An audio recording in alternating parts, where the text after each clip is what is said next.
There's a fresh river coming to this nation. Amen. There's a fresh river of life coming to this nation. And just, amen, absolutely. Hallelujah. Absolutely. This morning when we were praying, we were both praying in the Spirit together, Fiona and I. And I just thought, I heard the word Hanukkah. It sounded like you were praying, Hanukkah, Hora Basingara Hanukkah. And I just went on my phone and looked up the meaning of Hanukkah. And I felt it's prophetic, because it speaks of the rededication of the temple. There was a time in what's called the intertestamental period between the end of the Old Testament and the New, and you had what was called the Maccabean revolt, when people were getting upset about Big Macs or something like that. And this revolt, the people were revolting, and anyway, the temple got rededicated, and supernaturally the oil for the menorahs, there was only, I think, 1 day supply of the sacred oil. And this is what it said, but it lasted for 8 days. And 8 is a significant number. It's a number of transition, am I right? Gateway. 8 is a number of gateways, transition. We're in the year 2018. And I believe all across the UK, as believers, there's fires rising up all over the UK. This is a gateway year for the UK. Amen. We thank God like this, what God's doing in other nations, but God has His kind of flavour. It's the same Spirit, it's the same outpoured Spirit, but it will carry kind of this nation's flavour. Amen. It's coming, I tell you, it's going to be awesome. Yeah. Praise God. Well, look, we started a new series last week on the prophetic. And it's very, hallelujah, Lord help me. The heart of Jesus is to develop a prophetic culture amongst us. And we laid a very important foundation last week. This is going to be a really important series, so it's up there. It's on the website, which links to our YouTube channel. It's on the YouTube channel. And last week we looked at things like about the foundations of the prophetic. God speaking in the now need to be rooted in the written word of God. So we're sound, we're doctrinal, we operate according to biblical principles, so that we don't become completely wacko. But we're not quenching the Spirit either. We're totally open to the move of God. And in the move of God, it can be a little bit messy at times. If we want a perfect church, then we have a dead church, and we don't want a dead church. And so we want to develop that, and because in the book of Joel, when it talks about the outpouring of the Spirit, it says your sons and daughters shall prophesy. And so there's going to be a river of the prophetic. Anyway, let's jump straight into the Word of God. Let's go to 1 Corinthians 14 verses 1 to 5. Praise God. Thank you, Lord. Okay, I'm just going to quickly read this. This is from New King James Version, a non-heretical version. It says, "Pursue love and desire spiritual gifts, but especially that you may prophesy. For he who speaks in a tongue does not speak to men but to God, for no one understands him. However, in the Spirit he speaks mysteries. But he who prophesies speaks edification and exhortation and comfort to men. He who speaks in a tongue edifies himself, but he who prophesies edifies the church. I wish you all spoke with tongues, but even more that you prophesied. For he who prophesies is greater than he who speaks with tongues, unless indeed he interprets, that the church may receive edification." Okay, that's a passage worth reading again and again. It's worth, I've just read it all through there, and there's quite a lot to it. I'm just going to give a little paraphrase of this, okay, because I've looked at, I'm not a Greek scholar. But I like to look into the interlinear and the meanings of words. I like my Hebrew and Shebrew and things like that, and I like looking at the Greek, and it makes me look smart. But basically, if this is the Scott Liston paraphrase, okay, please save your stones for later. Well, this is a paraphrase, okay? It says, "Pursue love." And in the Greek, it's saying like this, it's saying, "Run in the way of love." Saying, "Run in the way of love." And it says, "Desire spiritual gifts." The word gift is not in the original Greek. I believe in the King James that word is in italics, if I'm right. It says, "Run in the way of love," and the word desire is an extremely strong word. A very strong word. And if you were to look at things like the Amplified Translation, and like I said, look at a Greek interlinear, this is kind of what it's saying. It's saying, run in the way of love, burning and bubbling up and coming to the boil. Wow. I like that. So is there anyone here today who feel like burning? Who's ready to burn? Is anyone here ready to bubble up? I come to the boil. Right, 3 people, okay. Right, okay. So, you know, there's different cultures of church, isn't there? And here we are, we're talking about England, and England, we're known for our sit for the lip in the UK. And I've mentioned this story before, but the first time we went to King Jesus Miami, which is one of the biggest revival churches in the USA. I mean, it started with about 10 people in 1996, and it's now about 20,000 people, and they've seen dead raisins. I mean, it's absolutely phenomenal. And the passion level is like off the charts, isn't it? I mean, if you were to put passion for Jesus on a graph and go in that place, it's just complete. I mean, obviously it's a very strong Latino culture. You can't live in Miami if you don't speak Spanish. So everyone thought Fiona was Spanish because she's got dark hair, and everyone thought, when she introduced herself, they thought she was called Fiorella. Fiorella. But their passion level, I mean, it's amazing. It's a multicultural church as well, which for the USA is very, very key. But their passion level is absolutely off the charts. Everyone in that ministry has just got that passion, from the youth, from all people, whether they're African Americans, Caucasian Americans, as they say, Latino Americans, doesn't matter. Whatever Latino country, they're just passion is off the charts. And we were in a special seminar, and the lady leading a lady called Odina Laszlo, she says, there are people here from a nation that's quite proud, and you need to come forward and receive prayer now. We went, well, we're from the UK. Yes, it's definitely you. So we went forward. And us Brits were very reserved. And we can have, well, this is how I like to do church. We have our idea. Everyone has their idea of church. And our own little culture, and you know, Paul said, become all things to all men, and we kind of want to adapt to culture and stuff like that, but we don't adapt away from the Holy Ghost. Amen. That's just very, very, very, very important. What was I saying? Lord, help me not waffle. Anyway, we received prayer and got absolutely sparked out under the power of God, and it was a really powerful time. But their passion is off the charts. But this is Jesus' type of church. Okay? Jesus, it was said of Jesus that he says, I will baptize you in the Holy Spirit and with fire. He will baptize us in the Holy Ghost and with fire. I just want to turn straight away. Jesus came to baptize us in the Holy Spirit and with fire. Amen. Now please hear me correctly. I believe in eternal life. I believe in going to heaven when you die. I believe in heaven and hell. But God's highest purpose for man is to get the Spirit of God on a man, on a woman. That is eternal life. Yes. That is eternal life. Eternal life is not a period that begins. Eternal life is actually a state of being. If we're saved, we have eternal life now. The word life is the word Zoe. Our little redhead's called Zoe, and she's living up to it. Zoe, it means the God kind of life, and that word eternal means, it means the God dimension. It's the very life of God from the dimension of God. It's not something that begins when we die. Amen. And yes, amen. There's a heaven, there's a hell, just so you know I believe in that.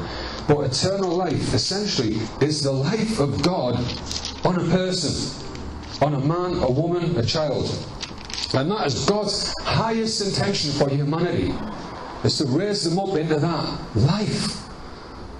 Amen. And religion seeks to suppress, amen, and do anything but bring people into good morality, into a good outward appearance, and even good principles. But Christianity is not a religion. Christianity is where man and God become absolutely one.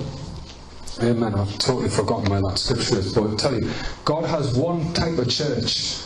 God's idea of church is fire. Amen. God's idea of church is fire. That's his idea. And so I've been, when I got saved, I just asked, Lord, I have to adjust towards you. God's idea of church is fire, it's burning, it's where people are bubbling up, it's where people are coming to the boil. And this is what the Word of God's saying here. It's saying that we run in the way of love. That means we walk in love with one another and towards God. So we're not trying to be like spiritual hotshots. Look how powerful I am in the Holy Spirit. Like spiritual John Wayne's. Look how I can prophesy. Ooh, I know something you don't know. No, we're walking in love as a community of people together, loving one another, serving one another, preferring one another, and burning and bubbling up and coming to the boil. And the word gift isn't there. It just means in the Spirit. The word Spirit, pneuma. We're running in the way of love, burning and bubbling and coming to the boil in the Spirit. In the Spirit. And it says in the English translation, but especially that you may prophesy. In the original, it's kind of said, so that you can come to the point of prophesying.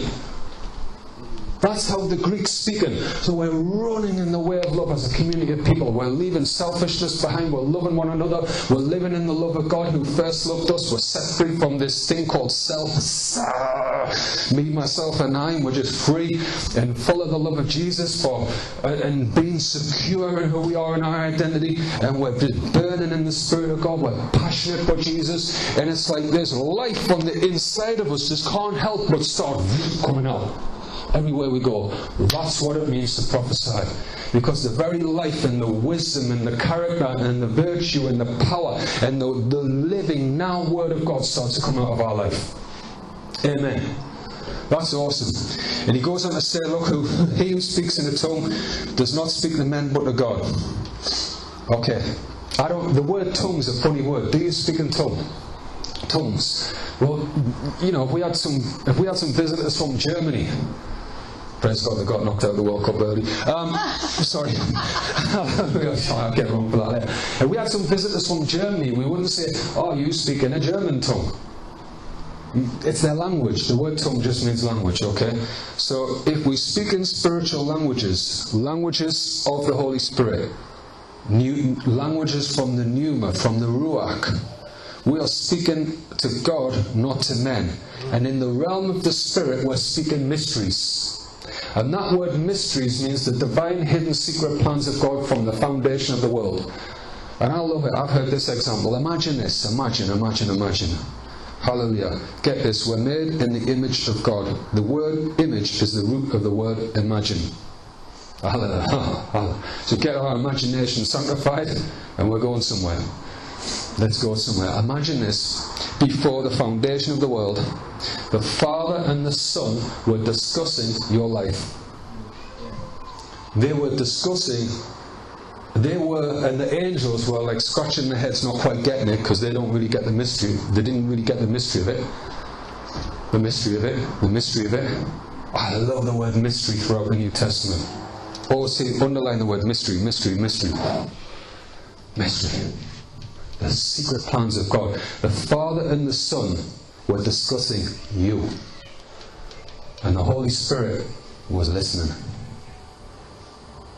And then when you got born again, the Holy Spirit's now in you. When you get baptized in the Spirit and start praying in the realm of the Spirit, then the Holy Spirit's taken that plan that's hardwired into you and he starts praying it out.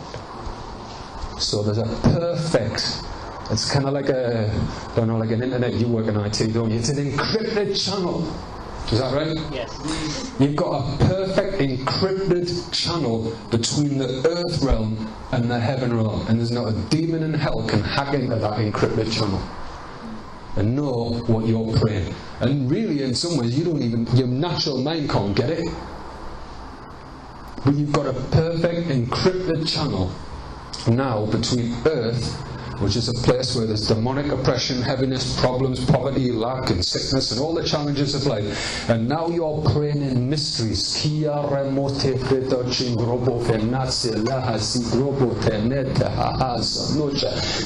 in the Spirit, worshipping in the Spirit. This is all prophetic. It's not just having a sing song. Oh, that sounds nice. It's in the Spirit.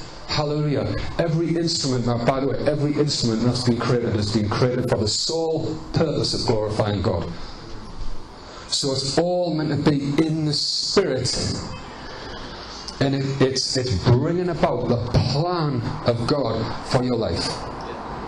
You might have got, someone listening to this message, you might have got out of prison a few weeks ago and you've got no qualifications, no education.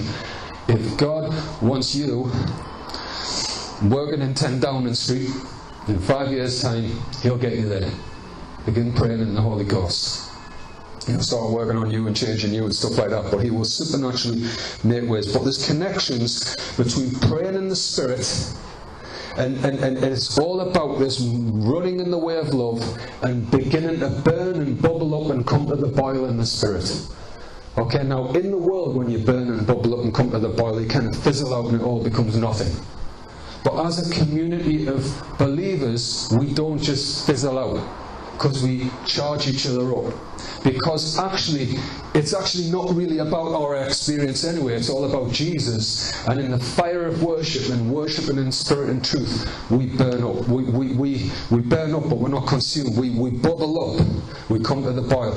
And this is where the life of God just can't be suppressed anymore. I believe we're living in a day and age where there is an increase in, I don't want to glorify the enemy, but the spirit of Antichrist is more prevalent. Because you're talking about the Antichrist, not necessarily. That individual may be on the earth today, probably is. Okay, may have been at the royal wedding. Bless him. Maybe the person not married them. No, send me emails. I thought that noise going past with the door opening there, like a little creep. I was like, everyone turn around and go. No, praise God. There's this Antichrist spirit. The word anti means suppress. Christ means anointing, an anointed one, the presence of God. Christ means Jesus' position as the Christ, the one who carries the power. When we are Christians, we carry the Spirit, and the nature of the Spirit, He just wants to get out and express Himself through you. And you think, me with my quirks and idiosyncrasies, and I'm a bit weird. Yep, you're a bit weird, but the Spirit of God wants to move through you. But this Spirit that's out there just wants to suppress. And it's heavy. Okay? So God just wants to lift up. Okay, and so verse 3 goes on to say, prophesying lifts people up. Okay, that's what it is. Prophecy, he who prophesies, he or she who prophesies, when you begin to burn and bubble up and come to the boil in the Spirit, and the now word of God's coming out of you, you start lifting people up. So it's got nothing to do with showing how spiritual we are. Okay, and actually, functioning in prophecy does not mean a person's mature in character at all. There's a difference, and this is just, I don't want to go on a side road. There is the fivefold ministry of apostles, prophets, pastors, teachers, evangelists, and yes, people in those offices should be mature, tested, tried people, approved people. Okay, but all believers can prophesy in different measures and develop, but it's not necessarily denotes character maturity. Okay, but prophecy, the first thing, it lifts them up. The word exhortation just generally means to straighten people out. And it doesn't mean to, point everything out that's wrong with them, anything like that. Jesus said, careful, you've got a big log in your own eye before you go doing stuff like that. And it means to bring comfort to people. That means that it should heal people. And get this, it's a little bit like we've got to be very careful about seeing faults in one another in church. Very, very careful about that. It's very easy, especially when we get more spiritual sensitivity and we haven't yet developed the character and the maturity and the love, and all of a sudden we can become a bit, they're like this and they're like that. Just get this, guys. Very occasionally in churches you get predators come. Predatory people, and predatory people are given a chance to repent. If they don't, out. No questions asked. Get out. I mean, people who come looking for vulnerable people, I've seen occasionally, not very often, predatory people. The enemy can send predatory people. People bringing crazy doctrines and stuff like that, and they've got a clear agenda to bring, you know what I mean. But apart from that, if people are coming to church, there's something in them wants to change. So our job is, we're not looking to, pull a load of weeds out of people's life, and then pull up some good stuff as well. So if you're here today, don't be condemned. Don't think, oh, if I said something, done something. No. You're here, you're in a good place. And the function of prophecy, it is to straighten us out. But it's kind of sandwiched around being lifted up and being comforted. You've got to understand the voice of God. The true voice of God that we looked at a little bit last week. The voice of the enemy. He's a liar. But one of the strange things about him being a liar is when he addresses issues in your life, factually, he's often correct.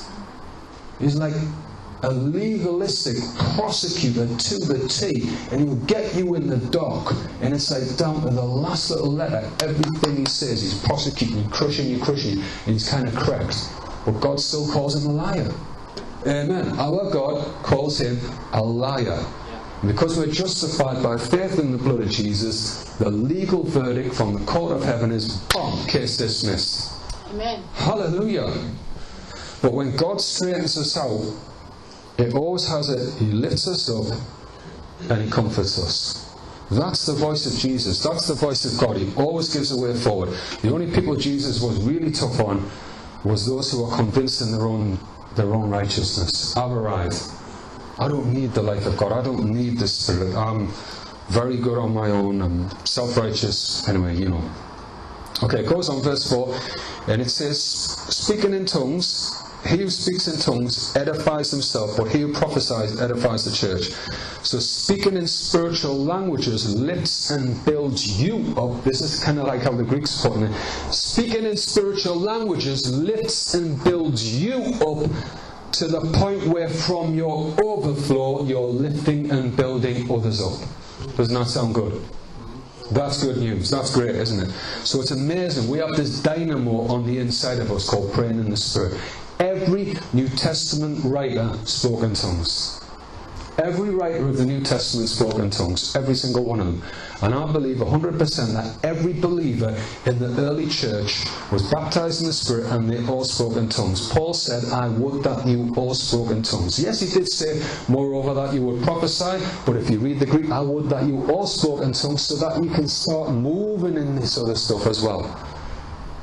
All Christians in Bible times spoke in tongues. It wasn't controversial. The enemies made it controversial. Yeah, there can be excess and stuff like that, but every Christian spoke in tongues.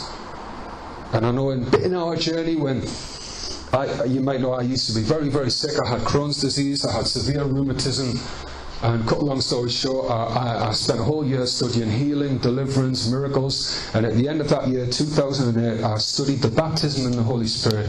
I hadn't understood it. I began to seek God. I had a powerful baptism in the Holy Spirit, began to speak in tongues sometimes a couple of hours a day with a friend, and the power of God sort of flowed. All the sickness, all the pain left my body. It was like being plugged into the national grid. And then being, going to places like in Africa, and seeing the raw power of God is normal to pray in the Spirit. I mean, it sounds nuts to us, but it's totally real and it's normal. They'll pray in the Spirit for 5-6 hours, and we go to a cancer hospital and see the place absolutely wiped out by the power of God. Seeing people with bone cancer in absolute agony, and you lay hands on them and they're running around the ward and they're crying, and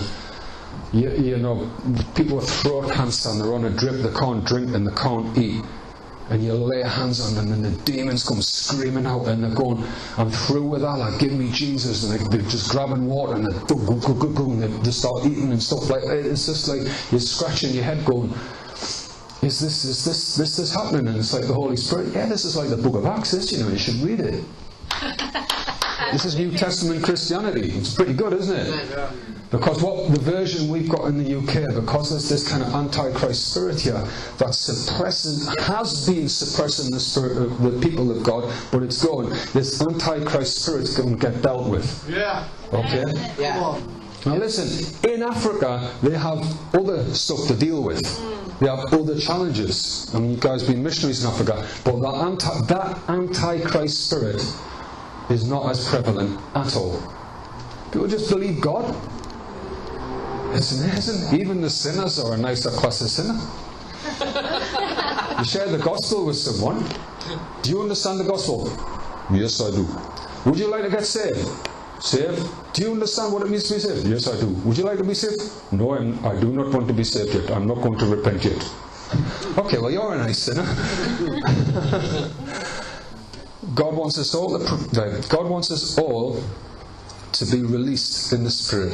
If we want the prophetic move of God in the church and the land, we've got to get, good old Pentecostal roots. Yeah. Amen.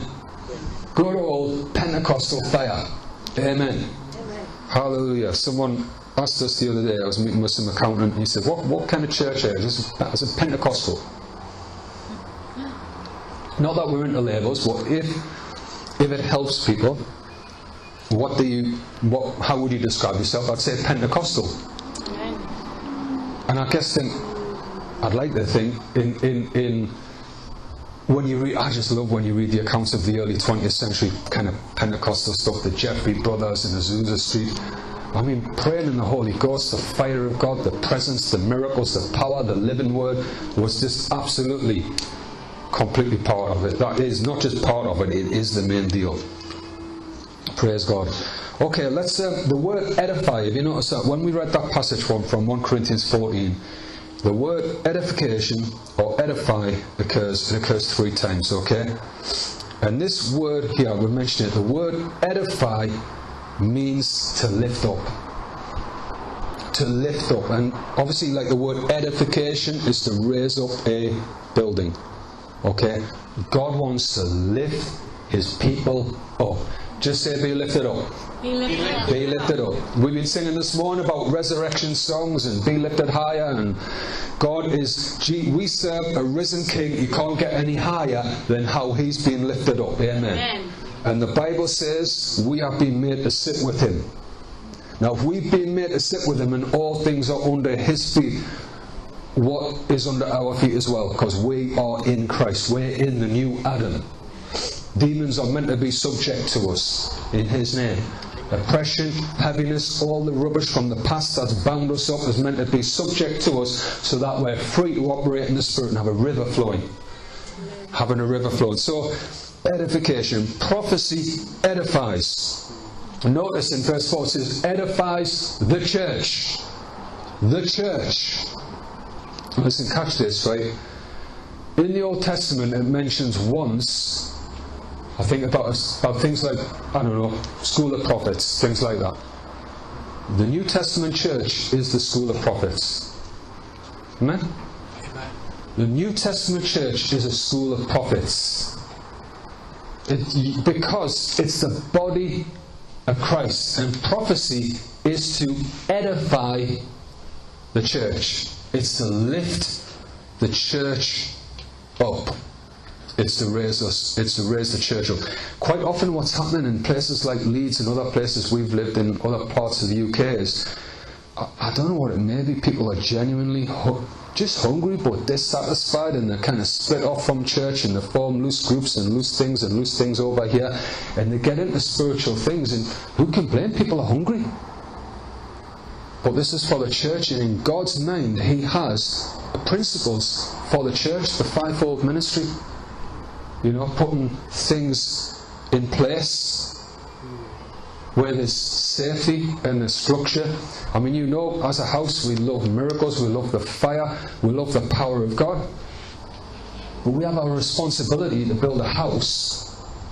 And all of the things that make a house sound, like a natural house. A natural house has to have good plumbing, good electrics, a roof, helps having a roof, all those things. All the things that make a healthy church, healthy and sound, need to be in place. So that children are safe, so that families are safe, so that new visitors are safe, so that vulnerable adults are safe. It can't just be, it's like kind of like, okay, we want the fire of God and the glory, no, that's all we want. That's kind of like just like not having the fireplace, not having the fire, the heart of the home within a hearth. You burn your house down. You can have spiritual activity. Yeah, and because God's gracious and He wants people saved and things are happening in this movement, you can have spiritual activity, but it can end up unsafe. Because the fire is the heart of the home, the glory is to be the heart of the church, and it's not to be contained in the wrong sense. We can't contain God, we can't control God, we can't make God show up any time we gather. We can't make God's presence come. There's not a button let's pull the lever to make the Holy Spirit come now. And there's the button over here to make the Archangel Michael show up. But we just can't do stuff like that. Our hunger can draw Him. Our hunger and God's disposition, He's going to come if we're hungry. But when we're a gathered community of people, and in Jesus' mind, wherever 2 or 3 people, even 2 or 3 people committed together, gathered in His name as an identifiable people, there I am in their midst. You see, Peter in one of his epistles, he talks to the other elders, under shepherds, and says, shepherd the flock of God that's under your care.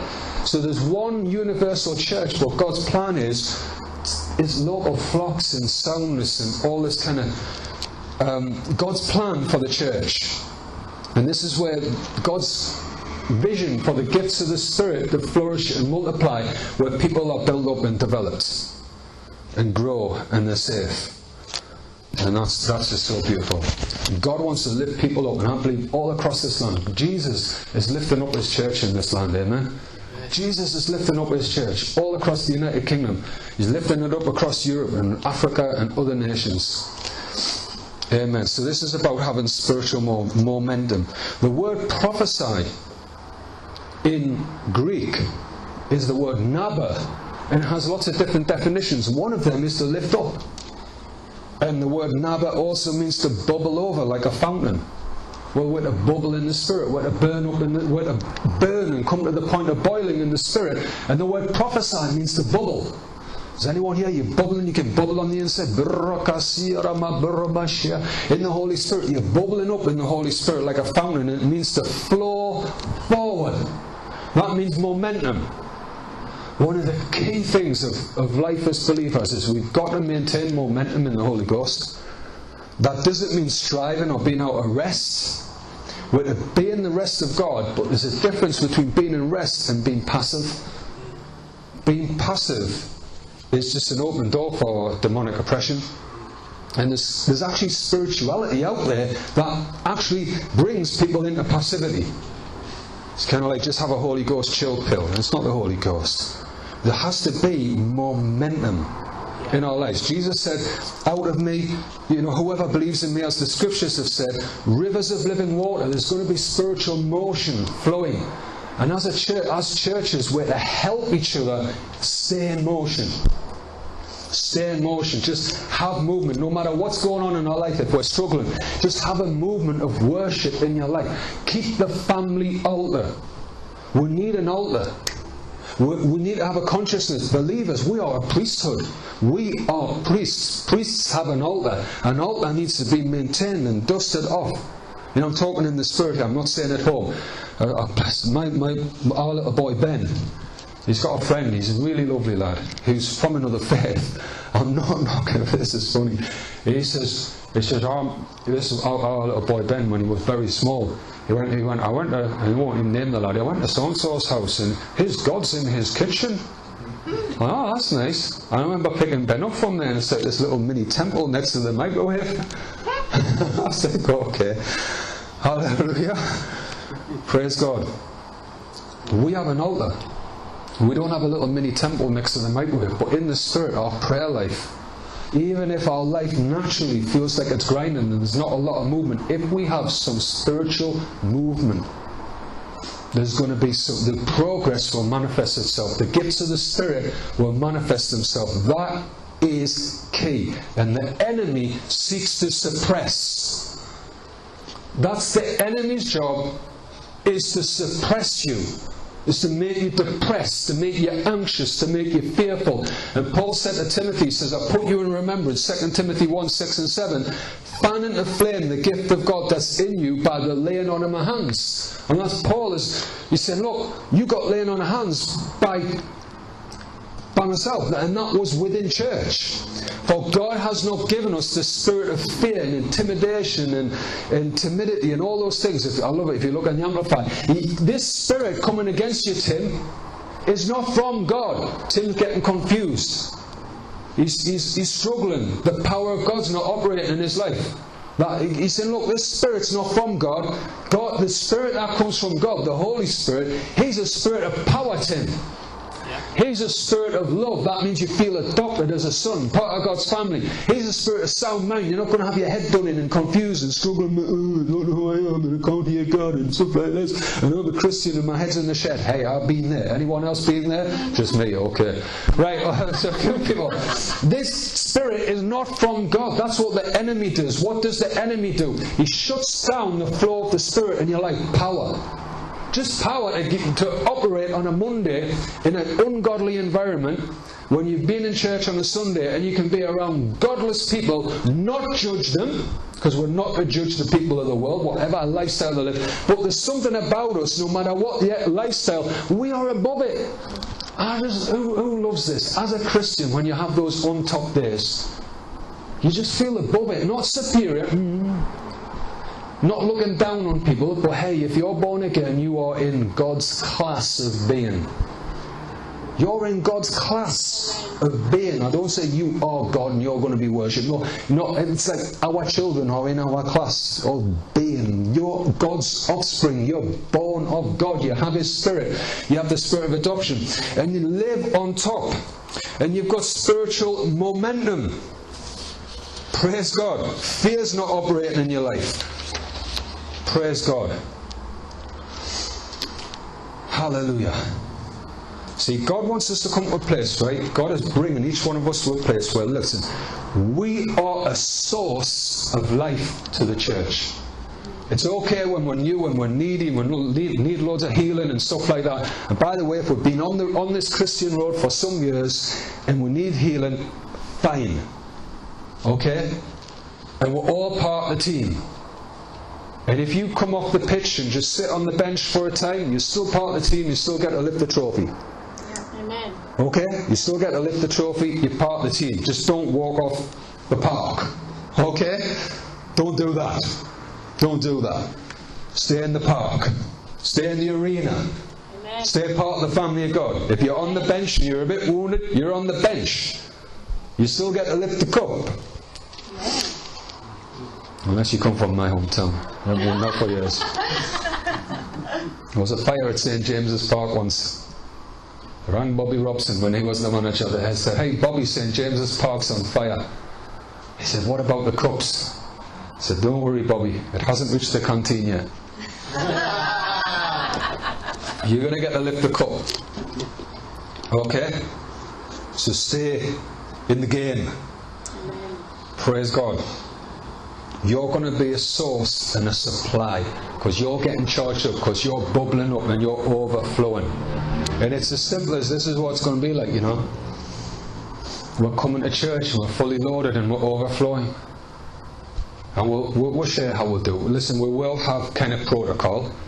It's not about control, you know. Hey, we could have a visitor come in who we don't even know. It just brings the complete biggest whacked out word you've ever heard in your life. I was once at a baby dedication once in a church we were part of a long time ago, and they're praying for this baby dedication. This total random visitor went, he has the spirit of Nimrod. I mean, I wasn't in leadership at the time. Had I been in leadership, I would have went, please sit down, that word's not from God. And it's a struggle. I don't want to offend that visitor because God loves them, but you have to cut that word off completely. In the realm of the Spirit, I say, in the name of Jesus Christ, well, that's not from God. Let's just wear some prophecy. Let's just wear that child has a spirit of Nimrod. Let's wear that. No. I was saying to Joe this morning, I was once in a meeting once, we had a really eccentric love. It's how I say that with eccentric, sorry, my wife helps me speak. I'm from the northeast. this lovely, lovely man, and he lived in Leamington Spa, and everyone in Leamington Spa knew him. He spoke like this, hello, and I remember everyone in the hotel knew him, and he wore this jacket with Jesus written all over it, and he witnessed everywhere he went, and everyone thought he was a fruitcake, in a nice way, but everyone loved him, and everyone went with him for prayer. What was it? This gathering, loads of people there, and he went like this, and this is harmless, right? But some people get a little bit off, but it's harmless. This was harmless. He went like this, I see some Wellingtons, and they're filled with custard, and I don't know what it means. And the whole place is broken. Let's just wear that up, shall we, and see if that's from the Lord. And we just moved on, no harm done. Okay. So we have kind of like ways of,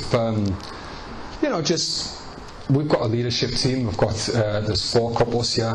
Just to go to people, I feel God's got a word here. Okay, well, maybe not the time for it now. Or, okay, pray about that one a little more. Oh yeah, that's good. Okay, well, just at the right point, we'll get you. We'll get you to share it and stuff like that. You know the score. Okay, so we want the prophetic in the church, and that doesn't mean if someone makes a mistake. Okay, well, there's some decent sized rocks outside, isn't there? Well, we're having a barbecue in 2 weeks' time on the field out there. There's a little sort of indentation in the grass, like a mini arena. That'd be a good stoning spot, wouldn't it? No. The church we were part of years ago, they used to have a helpful term called scribbling. Say, look, when you're learning to prophesy, it's like you're scribbling. Don't stop new Christians, don't stop baby Christians, don't stop people who are just discovering the Holy Spirit. Don't stop them from scribbling. If their heart's good. And I've been in meetings before, and I've heard some crazy words, and the pastor leading the meetings went, oh, bless you, bro, we'll love you loads, but maybe that one's a little bit, okay. No harm done. Praise God. Right, let's move on. Is this blessing you? Yes. Okay. Right, okay, discernment. 1 Corinthians 12:10 very quickly says, there's various spiritual gifts mentioned. It talks about prophecy, discerning of spirits, and diverse tongues. We've looked at tongues, and it's not just being a robot. Listen, praying in tongues is not just like a robot. It's praying in the Spirit, it's singing in the Spirit. It was part of our worship this morning. We're just praying in the Spirit. That is going to cause us to have discernment. Okay? Discernment's very important. We're living in a day and age, there's a lot of deception around. We're not looking to throw stones at people because we don't agree with everything doctrinally. That is wrong. There's churches around, and we might not be on the same page on everything. But you can tell if there's a spirit of truth or error. A spirit of truth is where there's an honour for God. And I say this in the right biblical sense. There's a fear of the Lord. I don't mean the wrong fear. There's a reverence for the person of Jesus. There's a reverence for God's Word. This isn't a storybook. This isn't to be treated lightly. This is the Word of God. And it's cost people their blood. People who printing presses 500 years ago in the Reformation times, goodness me, they were tortured to death for printing the Bible.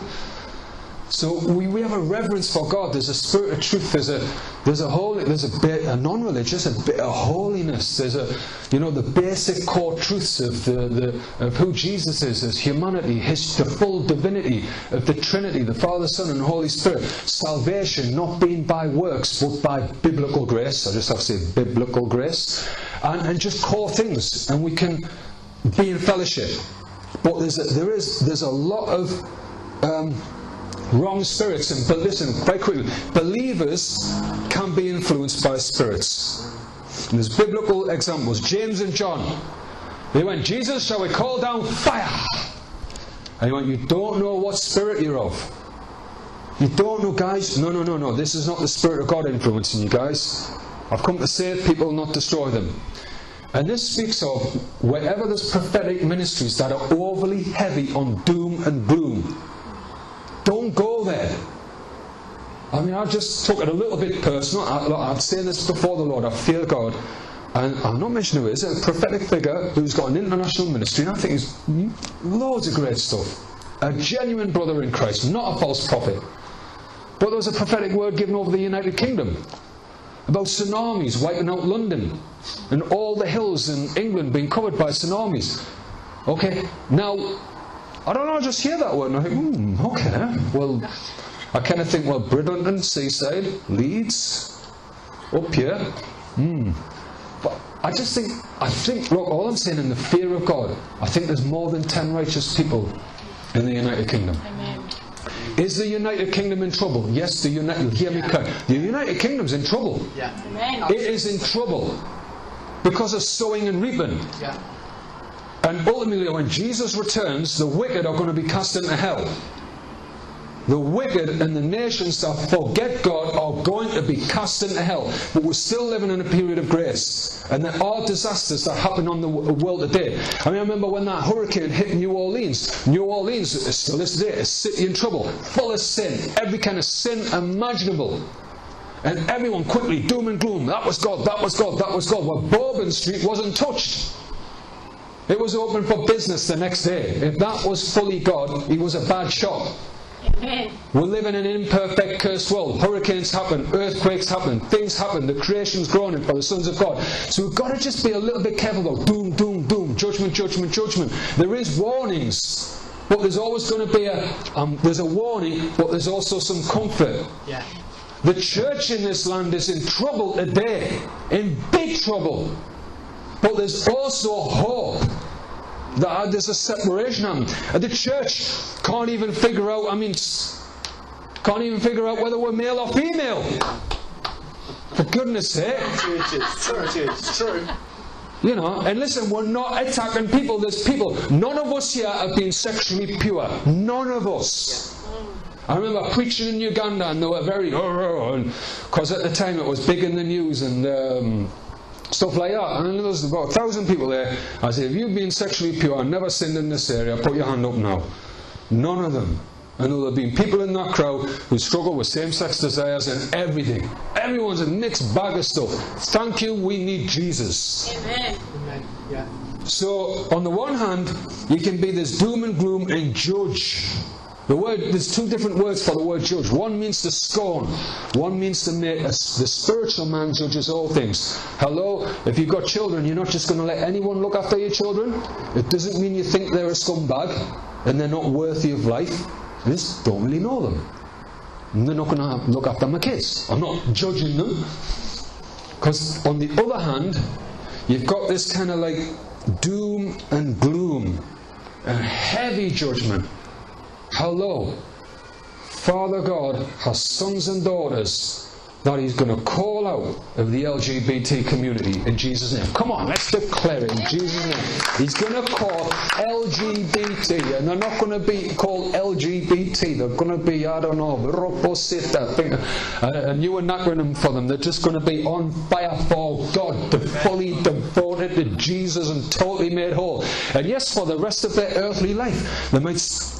I know guys who've come from that background. They still struggle with the tendencies. Amen. And they've had no but grief in church, as if everyone else in church is not a sinner anymore and doesn't need the grace of God. Because their sin's more apparent than others, and they wear their sin on their sleeve. But Mr. Pharisee and Sadducee, the Pharisees aren't fair, you see, and the Sadducees, they're just sad, you see. It's that song, isn't it? It's amazing.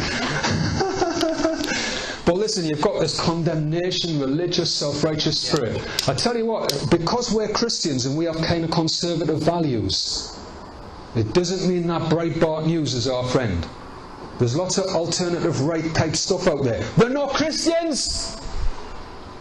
In some way there might be some crossover of values, dare I say, but they're not Christians! Don't feed on it! The left don't get it, the right or wrong. There's a division happening in the world. This is all part of the nation. The word nation, ethnos in the Greek. Ethnic is going to rise against ethnic. It's the enemy's plan. Throw people into the right, throw people into the left, and get them to kill each other. No, we don't. We have the Word of God.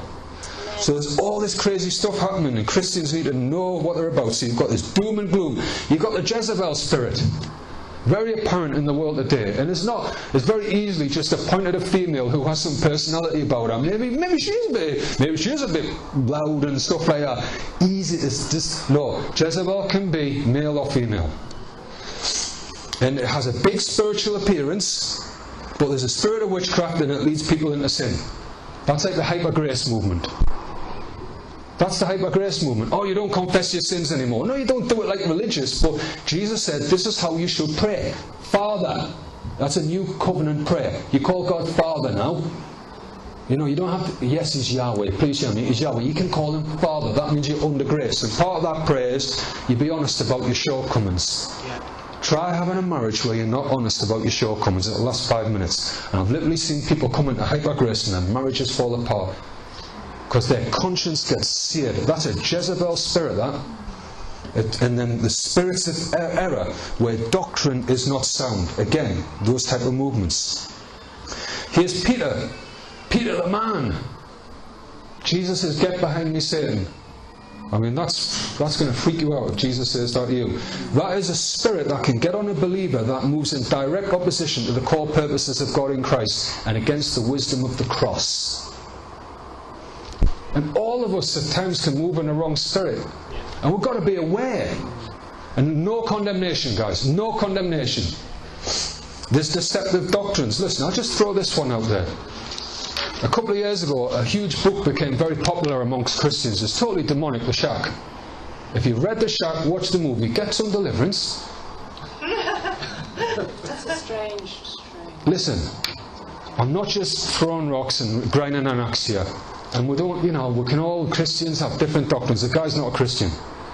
I'm just saying this out now, because Christians just go, that's nice, it's Christian, I'll read that. The Holy Spirit is given a Hindu name. Say, say, wake up, church. Are you going to engage with a philosophy that gives the Holy Spirit? We're not just talking about any old Job Bob Spirit, the Holy Spirit. Yeah. The Father and Son are the Word of God is very clear. Don't insult the Spirit. Yeah. You don't give the Holy Spirit a Hindu name. Yeah. Hindu gods, we're not against people or different cultures. Hindu gods are demons. They're unclean spirits. You just don't do that. And it's polytheism. Also, and this is, I'm not grinding nuts, but people have got to wake up. I've been deceived. Terrible tragedies do happen. You shouldn't meditate on things like child murder. God does not have that plan for you and your family. Job said, "The thing I feared greatly came upon me." Tragedies do happen. Guys, we lost our first child. Okay? But you don't meditate on that kind of fear and horror. And yes, there's people out there and horrible things happening, and then the grace of God can work in their lives, and I know all that. But we've just got to have some discernment. And actually, the guy who wrote that book, he's a guy that teaches everyone goes to heaven in the end, and there's no such thing as hell. We don't celebrate hell. We don't celebrate the fact, great, people are going to hell. Yes, we're not. But it's a foundational doctrine. And there's all this sort of stuff, doctrinal stuff around. That guy was teaching in Leeds last year. Don't go to their meetings. Encourage people, don't go. It's a spirit of error. It's a hyper grace spirit. These are some things we've got to have discernment. Don't just read anything or watch anything. Be careful. Don't be frightened. We're not fearful. If I just throw that out there, a little subtle one. As Christians, we've got to have discernment. We've also got to possess our own body. We've got to rule our own spirit. Have a sanctified imagination. And these are things that take time, and God works with us on. And if we're weak in these areas, and God, I want to change, I want to move forward, there's no condemnation. Okay? But one thing He does is, He says, look, present yourselves to me.